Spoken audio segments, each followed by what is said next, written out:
Jennifer Foster of Jennifer Foster and the Audacity. Jennifer, can you tell me a bit about your background? Yeah, I mean, I grew up doing theater. I started singing honestly, in elementary school, doing talent shows and everything. And then once I heard an orchestra for the first time, I knew it was game over for me. I wanted to do arranging and, sort of bigger band music things.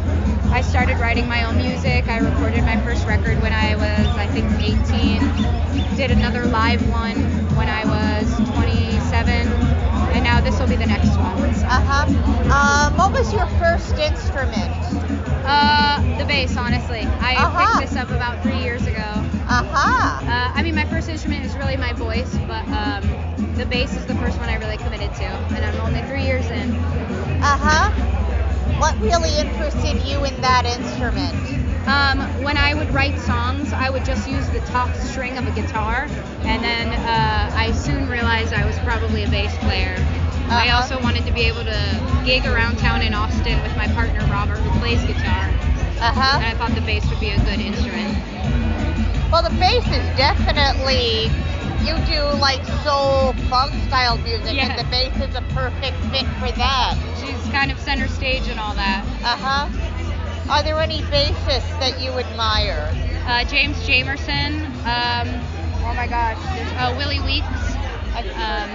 So many bass players that I love. Of course, Jocko for his creativity and expression.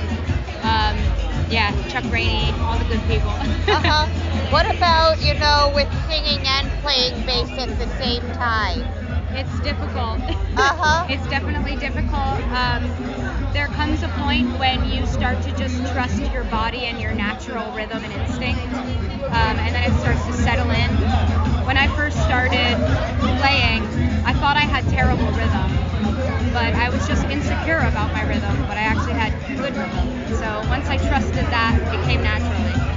Well, I'm also reminded of people like Jack Bruce, who... Oh my God, Jack Bruce I love Jack Bruce. Jack Bruce inspired me a lot because he was not perfect, and he just played from the heart, and it was all in, fully committed, and that's what I love about Jack's playing.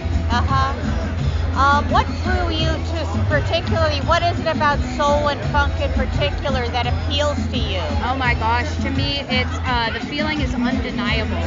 So when I hear a funk or soul song where the groove is just, I call it disgusting. Like when it just feels disgusting, and I make this sort of like gross face because it's just so stanky, as I say.